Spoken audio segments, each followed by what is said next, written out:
Hello my dear students, आज के इस ऑनलाइन वीडियो लेक्चर में आप लोगों का बहुत बहुत स्वागत है। आज के इस ऑनलाइन वीडियो लेक्चर में डियर स्टूडेंट्स हम आपको सिखाएंगे कि कैसे ग्रेविटेशनल फील्ड ग्रेविटेशनल पोटेंशियल से रिलेटेड होता है। ठीक है, तो आज के इस लेक्चर में हम देखेंगे relation between gravitational field and gravitational potential. ठीक है, इसके लिए डियर स्टूडेंट्स हम सपोज कर लेते हैं कि हमारे पास कहीं पर किसी रीजन में ग्रेविटेशनल फील्ड प्रोड्यूस है। ठीक है, या आप ऐसा कर सकते हैं कि कहीं हमारे पास एक कोई पॉइंट मास है, कहीं स्पेस में रखा हुआ है, तो इसके सराउंडिंग इसका अपना एक खुद का रीजन होगा जिसमें कोई टेस्ट मास या टेस्ट पार्टिकल कह सकते हो, कोई test mass dear students very infinitesimally small particle होता है जिसका अपना खुद का कोई फील्ड नहीं होता है। ठीक है, अगर कोई टेस्ट मास किसी ग्रेविटेशनल फील्ड में अगर रखते हो तो उस पर एक ग्रेविटेशनल फोर्स लगेगा। ग्रेविटेशनल फोर्स की वैल्यू कितनी होगी? F = m होगी। ठीक है, ये m जो है मास ऑफ टेस्ट मास है। ठीक है, टेस्ट मास का जो मास हम माने हैं, जो इनफाइनाइटेसिमली स्मॉल पार्टिकल है, उसका मास स्मॉल m है। ठीक है, और E यहाँ पर ग्रेविटेशनल फील्ड है और F उस पर फोर्स लग रहा है। ठीक है, जिसको हम ग्रेविटेशनल फोर्स कहते हैं। ठीक है, अब डियर स्टूडेंट्स ये जो ग्रेविटेशनल फोर्स लग रहा है इसको F = me, इसको हम इक्वेशन नंबर 1 सपोज कर लेते हैं। इसको ध्यान दीजिएगा, ग्रेविटेशनल फील्ड में कोई टेस्ट मास आप रख रहे हो तो उस पर एक ग्रेविटेशनल फोर्स लग रहा है जिसकी वैल्यू कितनी है? F = me है। ठीक है, अब डियर स्टूडेंट्स यहाँ पर अगर हम उस पार्टिकल को या कह सकते हो उस टेस्ट मास को किसी डिस्टेंस r+dr अगर हम डिस्प्लेस करते हैं तो उसका जो पोटेंशियल होगा या कुछ वर्क करना होगा। ठीक है, या कह सकते हैं बाय दिस ग्रेविटेशनल फोर्स कुछ वर्क डन होगा उस पार्टिकल पर। ठीक है, और वह पार्टिकल क्या है? टेस्ट मास है। ठीक है, तो डियर स्टूडेंट्स यहाँ पर हम वर्क डन की वैल्यू कैलकुलेट करें तो वर्क डन क्या हो जाएगा, या इसमें हम कंडीशन पहले नोट कर देते हैं। इफ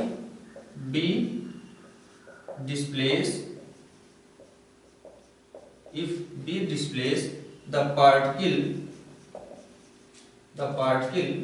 या कह सकते हैं टेस्ट मास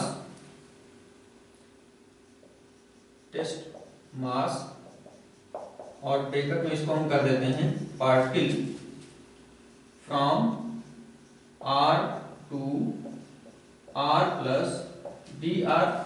ठीक है, under gravitational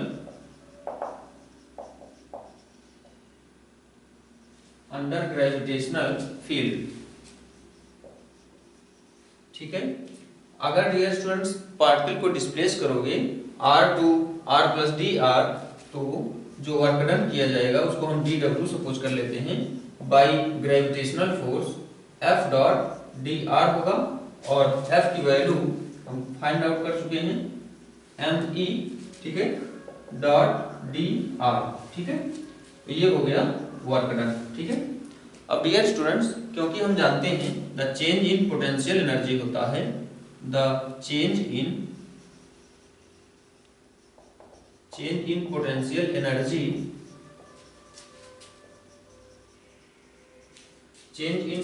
energy is equal to negative of work done. ठीक है, अब डियर स्टूडेंट्स यहाँ से हम क्या कहना चाह रहे हैं, du = होता है -dw और dw की वैल्यू है -me.dr। ठीक है, इसको हम सपोज कर लेते हैं इक्वेशन नंबर 2। ठीक है, और डियर स्टूडेंट्स हम यह भी जानते हैं कि change in potential energy dV = होता है du/m, और du की वैल्यू यहाँ से me.dr/m, तो m से m कैंसिल आउट हो जाएगा, -e.dr minus E dot d are, ये हो गया हमारा इक्वेशन नंबर 3। ठीक है, तो यहाँ से हमको वैल्यू मिली है dv इज इक्वल टू, इसको हम दिस साइड नोट कर देते हैं, dv इज इक्वल टू हमको वैल्यू मिली है minus E dot d r. ठीक है, और ये इक्वेशन नंबर 3।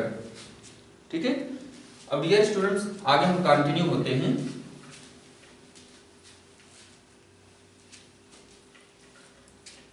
अगर यहाँ पर इक्वेशन नंबर 3 को अगर हम इंटीग्रेट कर दें, now we integrating equation 3 under limit r1 to r2। ठीक है, तो डियर स्टूडेंट्स यहाँ से हमको v2 r2 minus vr2 minus vr1 is equal to मिल जाएगा integration of r1 to r2 minus e dr। ठीक है, माइनस हम आउटसाइड लिख सकते हैं, ये हो गया हमारा रिजल्ट। अब डियर स्टूडेंट्स यहाँ पर अगर हम इफ बी सपोज, अगर हम यहाँ पर r1 को रेफरेंस पॉइंट सपोज कर लें एज अ रेफरेंस पॉइंट या एज अ ओरिजिन कह सकते हो, तो dear students if we suppose यहाँ पर हम लिख रहे हैं r1 is as a reference point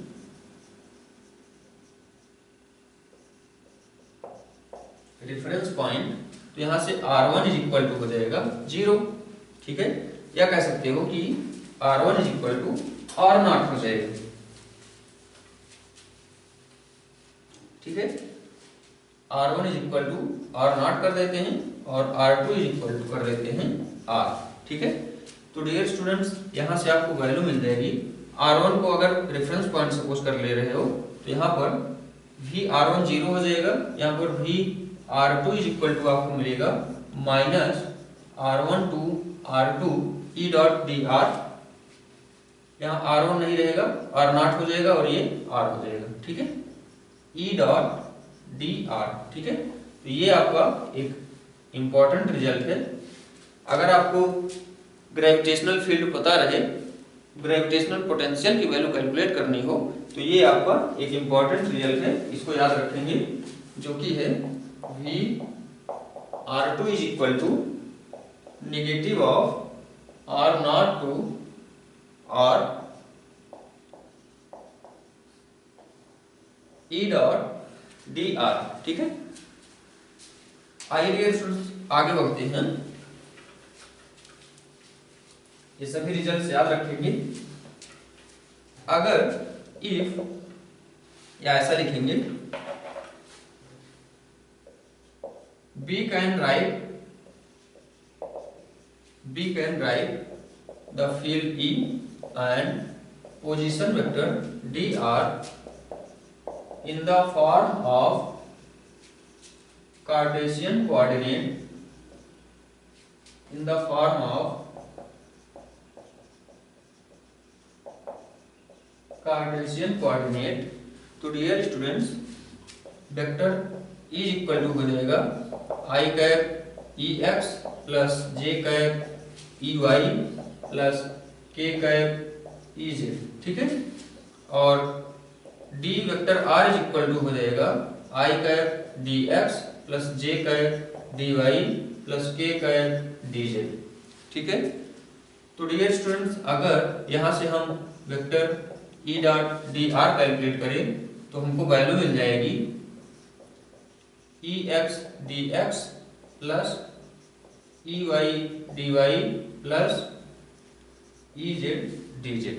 ठीक है, इसको डियर स्टूडेंट्स हम सपोज कर लेते हैं नेक्स्ट इक्वेशन नंबर 3 तक हम सपोज कर चुके हैं, इसको 4 सपोज कर लेते हैं। ठीक है, अब यहाँ पर इक्वेशन 4 से ये वैल्यू हम इक्वेशन 3 में अगर प्लेस्ड कर देते हैं तो यहाँ पर हम लिखेंगे फ्रॉम इक्वेशन 3 हमको वैल्यू मिल जाएगी dv is equal to minus E dot d r, तो minus E x d x minus E y d y minus E z d Z.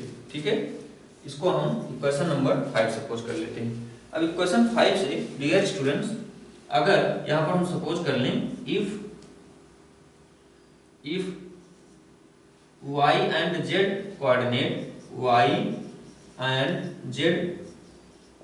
coordinate are constant, तब डियर स्टूडेंट्स यहाँ से dv equal to minus E x d x मिलेगा। ठीक है, यहाँ से हमको मिला dv equal to minus E x d x, तो यहाँ से E x is equal to minus dv by d x. ठीक है, तो यहाँ पर डियर स्टूडेंट्स हम देख सकते हैं कि ग्रेविटेशनल फील्ड ग्रेविटेशनल पोटेंशियल से कैसे रिलेटेड है। ठीक है, यहाँ से डियर स्टूडेंट्स हमको इम्पोर्टेंट रिजल्ट ये मिल रहा है। सिमिलरली हम ऐसे भी इसको अगर हम कांस्टेंट जो माने हैं y एंड z को, इसको अगर हम x y को कांस्टेंट मान लेंगे तो हमको z के फॉर्म में रिलेशन मिलेगा, और z x को कांस्टेंट मान लेंगे तो हमको y के फॉर्म में रिलेशन मिलेगा। यहाँ पर हम नोट कर देते हैं सिमिलरली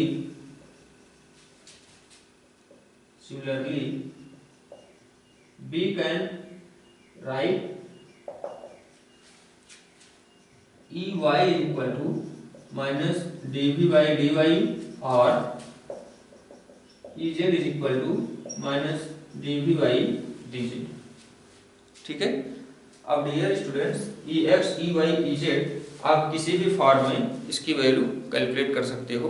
यहाँ पर हम आपको दो इम्पोर्टेंट रिजल्ट ये बताना चाहते हैं कि यहाँ पर जो आपका ये एक इक्वेशन आया है in the form of integration, और ये जो दूसरा हमारा रिलेशन आया है, एक इक्वेशन हमारा आया था r2 के प्लेस पर r किए थे डियर स्टूडेंट्स, यहाँ पर हम r कर देंगे। ठीक है, तो V r is equal to minus r naught to r e dot d r. ठीक है, तो डियर स्टूडेंट्स